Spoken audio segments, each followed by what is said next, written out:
안녕하십니까. 회계팀 김성재 사원입니다.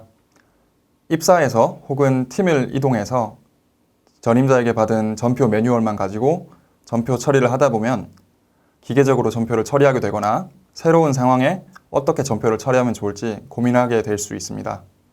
회계팀에서는 이런 고충을 해결하는 한편 코로나 시국임을 감안해서 전표 처리 교육 영상을 이렇게 제작하게 되었습니다. 전표 처리 실무 교육은 기본적인 회계 이론부터 시작해서 회사 전표 처리 시스템, 결제 절차, 기능별 매뉴얼, 부가가치세까지 구성되어 있습니다. 그럼 첫 번째 순서인 전표 제도 개요에 대해 설명드리도록 하겠습니다. 전표의 개념부터 알아보겠습니다. 회계 거래, 예컨대 통신비를 지불해야 하는 사건이 발생한다면 이를 회사 전산에 통신비 대 미지급금이라는 기록을 남기고 후일 감사, 세무조사, 내부 히스토리 추적 목적으로 증빙을 남길 필요가 있습니다. 이렇게 기록, 증빙을 남길 때 활용되는 양식이 바로 전표입니다. 전표 유형은 크게 세 가지로 분류됩니다. 회사 계좌로 입금되는 입금전표, 회사 계좌로부터 출금되는 출금전표, 그 외의 모든 거래에 대한 대체 전표가 있습니다. 전표 관련 용어로 계정 과목, 분계, 차변 및 대변 정도는 알고 계시는 게 좋은데요. 계정 과목은 거래의 성격에 따라 분류한 기록, 계산 단위라고 생각하시면 되며 통신에 관련된 건 통신비, 판매 촉진에 관련된 건 판매 촉진비와 같이 구분한 것을 말합니다. 분계는 대차 평균의 원리에 의해 차 대변을 나누어 기록하는 것을 의미합니다. 대차 평균의 원리란 하나의 거래를 원인, 결과 두 가지 측면에서 보기 때문에 반드시 계정의 왼쪽인 차변과 오른쪽인 대변에 같은 금액이 기재되어야 한다는 원리입니다. 한 거래의 차변과 대변은 늘 같다는 점을 기억해 주시면 좋겠습니다. 전표의 관련 용어로 계정 과목, 분계, 차변 및 대변 정도는 알고 계시는 게 좋습니다.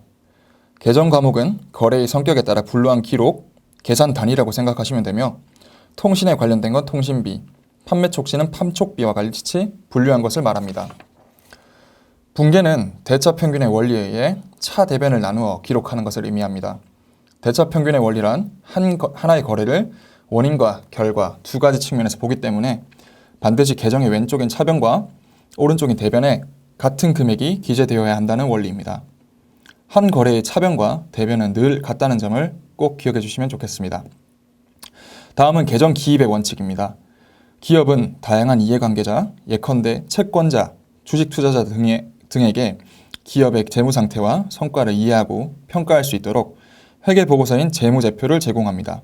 재무제표는 재무상태표, 손익계산서, 현금흐름표, 자본변동표, 주석으로 구성되어 있습니다. 이 중에서도 재무상태표는 자산, 부채, 자본계정, 손익계산서는 비용, 수익계정으로 구성되어 있습니다. 그리고 이 계정들을 차 대변에 기재해 줄 때는 거래의 8요소에 의거하여 기재해 줍니다. 밑에 보시는 것처럼 차변에는 자산의 증가, 부채 및 자본의 감소, 비용 발생이 포함되고 대변에는 자산의 감소, 부채와 자본의 증가, 수익 발생이 포함됩니다.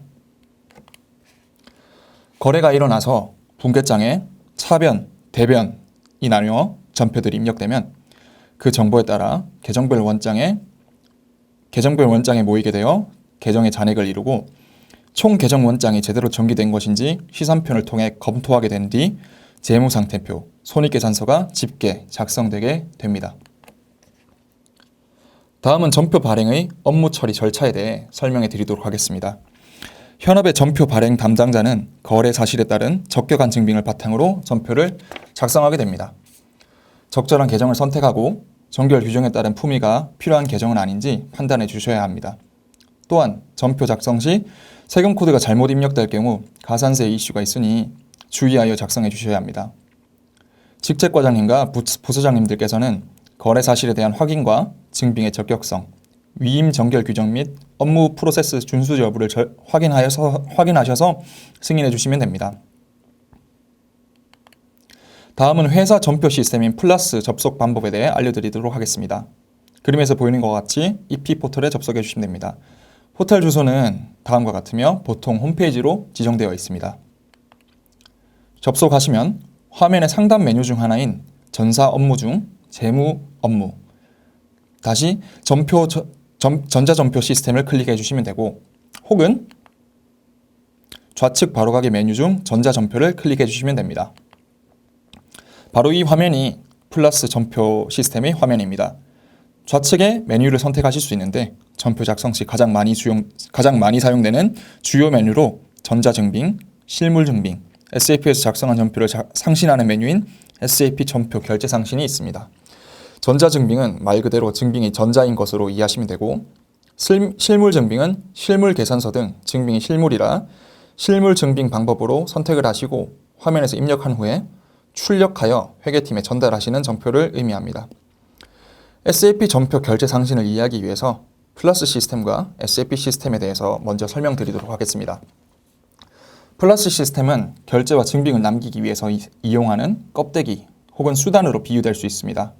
SAP 시스템은 진정한 회사의 회계 전산 시스템입니다. 보통 일반적인 케이스에서는 플러스 시스템을 통해 전표를 입력하면 우선 껍데기 전표가 먼저 생성되고 회계팀의 1차 결제가 이루어지고 나면 그 껍데기와 동일한 모양으로 SAP 전표가 입력됩니다. 반대로 SAP에서 먼저 전표를 입력한 경우에는 회사의 진정한 회계 시스템인 SAP에 이미 전표가 입력된 상태로 출발하기 때문에 결제, 증빙을 남기기 위해 플러스로 SAP 전표를 상신하여 결제를 진행하게 됩니다. 작성한 전표들을 과거부터 현재 진행되고 있는 건까지 모두 조회하실 수 있는 방법을 알려드리도록 하겠습니다. 플러스 메뉴 중에 리포트, 부서 전표 처리 현황을 클릭하시면 되는데요. 특히 전표 처리 업무를 맡은 지 얼마 안 돼서 어떻게 처리해야 되는지 모를 때 전임자가 과거 부서 전표들을 어떻게 처리했는지 이 메뉴를 통해서 확인할 수 있으니 기억해 두시면 유용하게 사용하실 수 있겠습니다.